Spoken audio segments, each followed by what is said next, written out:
Hey, it's Dr. Steve Ranicki with Ranicki Chiropractic here. There is a really common question that comes up in practice that I thought would be worth addressing and sharing with everybody. And that is, what is normal for how often to go to the bathroom? I have patients that tell me that they think that it's normal to go once a day or every other day because that's what their doctor told them. And I will agree that that is without a doubt common, but that is not normal. Remember, there's a big difference between common and normal. Cavities are common, definitely not normal. Obesity, unfortunately, is common, but definitely not normal. Balding is common, but not normal. And having a bowel movement only once a day or every other day is also common, but not normal. And then, unfortunately, we have way too many people in the practice that have said, coming into the practice, that they only have a bowel movement about once every week. Now, I said coming in because it is very rare for anybody to stay at that regularity and that level of constipation once they begin with care. Almost across the board, our patients wind up having true regularity. So what is normal? Normal is having a bowel movement for every meal you eat. So if you're a breakfast, lunch, and dinner person, that should mean 3 bowel movements a day. And of course, if you're just a dinner and lunch person and you skip breakfast, then that would be 2 per day. Why that particular rate? Well, because we are born with a reflex inside of us called the gastrocolic reflex. So gastro means stomach, colic means colon, and the gastrocolic reflex, or the stomach colon reflex, basically means that if you put food in your stomach, you got to push the old food out. You put new in, you got to get rid of the old. So in about 45 minutes to an hour after a meal, that gastrocolic reflex is supposed to run enough that you now feel the need to go to the bathroom. Now I get that that's not what most people are experiencing. It's unfortunate. It is the normal way. It is what you see in all babies and in young kids. But what I think happens more often than not is that as adults, we start to get particular about where we go.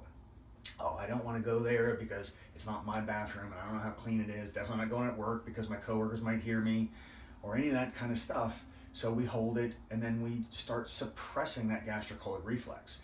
But the good news is that you can get it back. So very simply, if you are not going regularly and if you don't see that you're having one for every meal that you're eating and you don't feel quite as well as you could, then here's what you do.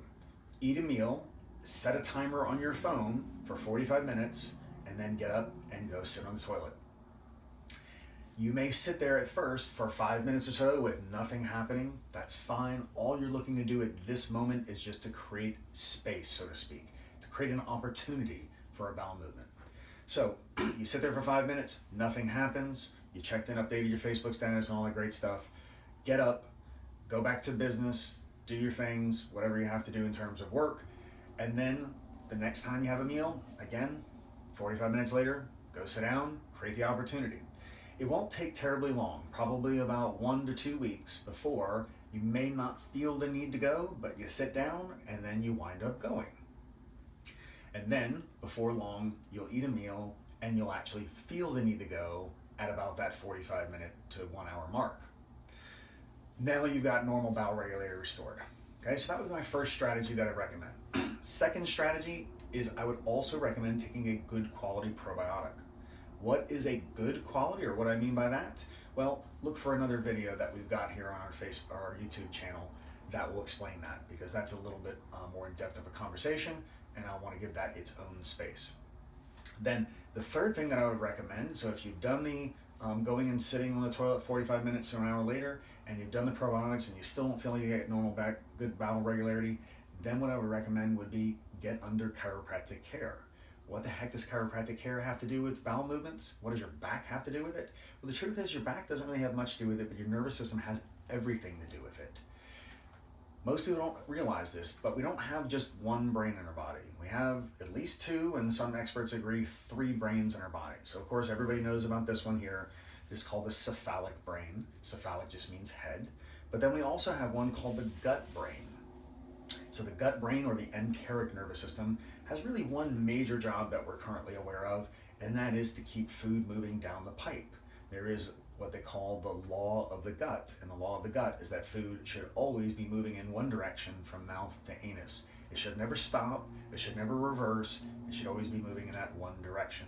So the enteric nervous system coordinates that for us. Now the third brain that some people think exists, I think there's good reason to agree with them, is called the cardiac or heart brain. So very simply, you've probably seen one time or another on TV video footage of a heart that has been taken out of somebody's body for a purpose of a heart transplant, and the heart is still beating. How can it keep beating when it's not connected to the brain or the spinal cord or any of the nerves? Because it has its own little brain, actually even two of them. They're called the sinoatrial node and the atrioventricular node, and those set the heart rate and the heart rhythm.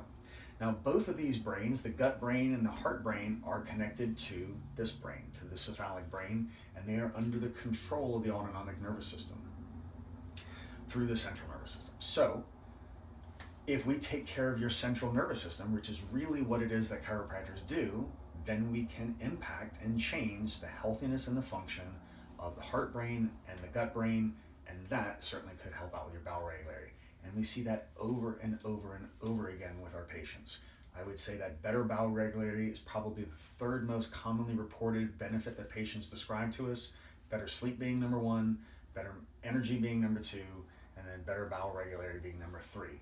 It's so predictable. So try the gastrocolic reflex trick there with going and sitting on the toilet 45 minutes or an hour later.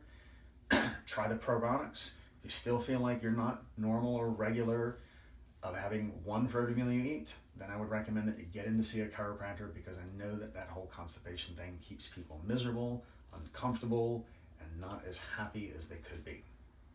All right, so I'm Dr. Steve Ranicki. Thank you for your attention. And then, like I said, watch for the other video on what makes a good probiotic.